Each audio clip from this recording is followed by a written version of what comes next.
கடவுள் அருள் டிவி நேயர்களுக்கு வணக்கம். என் பேர் டாக்டர் ஜெயம் ஜெய்ஸ்ரீ, கோவையிலிருந்து. இன்றைக்கி நான் இந்த பதிவில் ஃபஸ்ட்டு பார்க்குறோம்னா எந்திரம், மூலிகை, மந்திரம், இதை பற்றி தான் நான் சொல்ல போகிறேன். என்ன எந்திரம், என்ன மூலிகை, என்ன மந்திரம்? ஒரு எந்திரத்தை ஒரு ஆக்டிவேஷன் பண்ணணும் அப்படின்னா ஒரு எந்திரம் சொல்லுவாங்க. எந்திரங்கிறது எல்லாத்துக்குமே தெரியும். அப்போ அது ஒரு குறியீடு. இந்த குறியீடை ஆதி காலத்துலேருந்து நம்மளுக்கு மக்கள் என்ன பண்ணி கொடுத்துருக்காங்க அப்படின்னா, கோலத்தின் மூலியமாக ஒரு கிரகங்களுடைய ஒரு குறியீடு. இப்போ பார்த்திங்கன்னா ஸ்வஸ்திக் ஒரு குறியீடு, ஸ்டார் ஒரு குறியீடு, நம்மளுக்கு வேல் ஒரு குறியீடு, எல்லாமே ஒரு குறியீடு தானே. அந்த குறியீட்டின் மூலியமாக தான் நம்மளுக்கு ஒரு வடிவமே கிடைக்குது. அப்போது அதன்படி தான் ஒரு பஞ்சலோக தகட்டில் ஒரு குறியீடை கொடுத்தாங்க. அப்போ இந்த குறியீடு எதுக்குன்னா, உங்களுடைய ஜாதகத்தில் எந்த மாதிரி பிரச்சனையோ அதுக்குண்டான குறியீடை வச்சு நீ ப்ரே பண்ணிட்டு வாங்க அப்படின்னு சொல்கிறதுல தான் நம்ம இருக்கோம். அதன் அடிப்படையில் தான் நான் ஒவ்வொரு ராசி லக்னத்துக்கு இந்த குறியீட்டின் மூலயமா ஒவ்வொரு தகுடு இந்த ராசிக்கு இருக்குது, இந்த லக்னத்துக்கு இருக்குது, அடுத்தது இந்த மாதிரியான ஒரு மூலிகை இருக்குது, இந்த மந்திரம் இருக்குது, இதை வச்சு வழிபட்டால் சீக்கிரம் போய் அந்த விஷயத்தை நம்ம அடைஞ்சிடலாம்.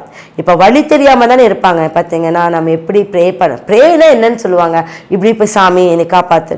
ஒரு ப்ரேயருக்குன்னு ஒரு வழிமுறை இருக்குது. இப்போ அர்ச்சனை பண்ணுறோம், ஒவ்வொரு கிரகங்களுக்கும் ஒவ்வொரு கடவுளுக்கும் ஒவ்வொரு விதமான ஒரு வழிமுறையில் தான் நம்ம அவங்க ப்ரே பண்ணுறாங்க. அதே மாதிரி தான் நம்மளும் அதன் வழிமுறையில் தான் பண்ணணும். அப்போது நான் சொல்லக்கூடிய எந்திரம் எப்படி வச்சுக்கணும்னா, நான் முழுக்க உங்களுக்கு சொல்லக்கூடியது காரிய எந்திரம். ஒரு காரியம் நடக்கணும்னா காரியத்தில் எழுதுன்னு. அப்போ தான் அந்த காரியம் என்ன அப்படின்னு பார்த்தீங்கன்னா மெழுகு. இந்த மெழுகில் ஒரு விஷயம் எழுதும் போது நம்ம கான்சன்ட்ரேஷன் இல்லாமல் எழுதவே முடியாது. அதை நீங்கள் கடையில் கொடுத்தோ பண்ணியோ தயவு செஞ்சு பண்ண வேண்டாம். ஏன்னா இந்த காரியத்தில் எழுதக்கூடிய அமைப்பு யாருக்கெல்லாம் இருக்கோ அவங்கக்கிட்ட நல்ல தெய்வ அம்சம் இருக்குதுன்னு வச்சுக்கோங்க. அப்போ உங்களுக்கு தெரிஞ்ச ஜோதிடர் இல்லாட்டி இது நானும் பண்ணிக்கிட்டே தான் இருக்கேன், நான் பண்ணி தான் உங்களுக்கு இந்த விஷயத்தை வெளியில் கொண்டு வந்திருக்கேன். அதுக்குடைய மூலிகை சொல்லுவேன். அந்த மூலிகையும் உங்களுக்கு கிடைக்கலனால அதையும் நானே உங்களுக்கு ரெடி பண்ணி கொடுத்துருவேன். இந்த மந்திரம், அப்போ ஒரு மந்திரத்தை நீங்க ஊடுருவும் போது அந்த மூலிகையும் அதன் மேல பண்ணி, மூலிகைனாவே சஞ்சீவினின்னு அர்த்தம். அப்ப அந்த சஞ்சீவினி அதுல இருக்கும்போது ஊடுருவர் சக்தி கண்டிப்பா சீக்கிரம் அந்த எந்திரத்துக்கு உண்டாகும். அப்ப எந்த எந்திரத்தை நம்ம கொடுக்குறோமோ அந்த எந்திரம் உங்களுடைய ராசி லக்னத்தை ஆக்டிவேஷன் பண்ணி கொடுத்துரும். இதை வச்சு தான் நான் விரிவாக்கமாக ஒவ்வொரு ராசி லக்னத்துக்கும் நான் சொல்ல போகிறேன். சரிங்களா? அப்போ அதை நீங்கள் பயன்படுத்தி நீங்கள் நல்ல முறையில் நீங்கள் செயல்பட்டு வந்தால் உங்களுக்கு நல்ல ஒரு அற்புதமான ஒரு விசேஷமும் காலமும் உண்டாகும். கும்பராசி கும்ப லக்னத்துக்காரங்க, இந்த கும்பராசி கும்ப லக்னம். கும்பம் என்றால் என்னங்க? மதிக்கத்தக்கது. அது என்ன இருக்குது நம்மளுக்கு அதை பற்றி கவலையே கிடையாது. அது வெறும் குடம், தங்க குடம், அதெல்லாம் இல்லை. கும்பம் என்றால் ஒரு கலசம், மதிக்கத்தக்கக்கூடிய ஒரு அமைப்பு.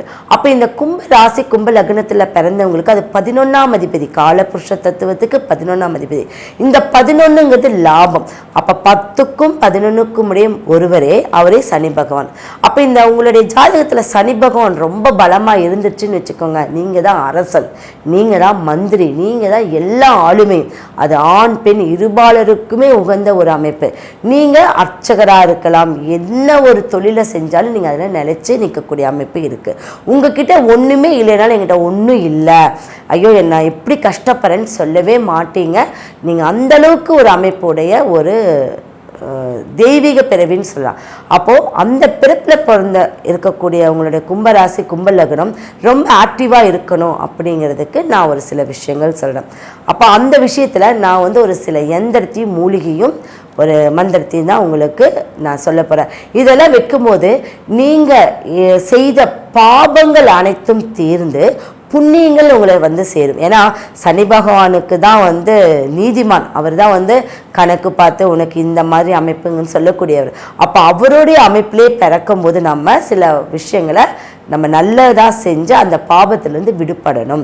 அப்போ சனி பகவானுடைய ஆதிக்கத்தில் பிறந்தவங்க என்ன ஒரு எந்திரத்தை வச்சுக்கலான்னா ஸ்ரீ கணபதி எந்திரம் வச்சுக்கணும். ஸ்ரீ கணபதி ஒவ்வொரு விஷயத்துக்கும் ஒவ்வொரு எந்திரங்கள் வித்தியாசமான முறையில் தான் இருக்கும். அப்போ ஸ்ரீ கணபதி எந்திரத்தை நீங்கள் வச்சு மூலிகைன்னு பார்த்திங்கன்னா தகரை மூலிகை. தகரை மூலிகை நம்மளுடைய வீட்டில் வந்து இந்த தோட்டத்துலலாம் பார்ப்பீங்க, வேஸ்ட்டுன்னு சொல்லுவோம். அந்த தகரை மூலிகை அப்படியே ரொம்ப நிலத்தோட ஒட்டி இருக்கும். அந்த தகரை மூலிகையை வேரோடு பிடுங்கி அந்த கும்பத்துக்கு அதிபதி குங்குமம் தான் இல்லைங்களா, குங்குமத்தில் அந்த தகுடு வச்சு அதுக்கு மேலே இந்த தகர மூலிகையை வச்சு வழிபடணும். அதற்கு உண்டான ஒரு மந்திரம்னு பார்த்திங்கன்னா ஓம் ஸ்ரீ உபேந்திராய அச்சுதாய நமோ நமக. ஓம் ஸ்ரீ உபேந்திராய அச்சுதாய நமோ நமக. இதை நீங்கள் 20 முறை இல்லாட்டி 21 முறை இல்லை 11 முறை, இந்த ஒரு விஷயத்தை மட்டும் நீங்கள் 3 கேட்டகரியாக நீங்கள் பிரித்து நீங்கள் சொல்லிக்கலாம். இந்த 11ஆம் அதிபதியை ஆக்டிவேஷன் பண்ணுறதுக்கு மட்டும் உங்கள் குலதெய்வத்தை சொல்லிட்டு வாங்க.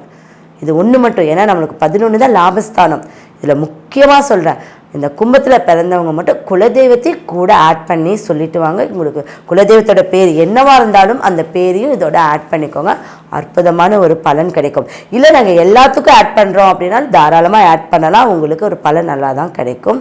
நீங்கள் உபயோகப்படுத்தி பாருங்கள். கடவுள் அருள் டிவியை பார்த்தமைக்கு நன்றிகள். மேலும் இது போன்ற தகவல்களை தெரிந்து கொள்ள கடவுள் அருள் டிவியை சப்ஸ்கிரைப் செய்யுங்கள். மறக்காமல் பெல் ஐக்கானை கிளிக் செய்யுங்கள்.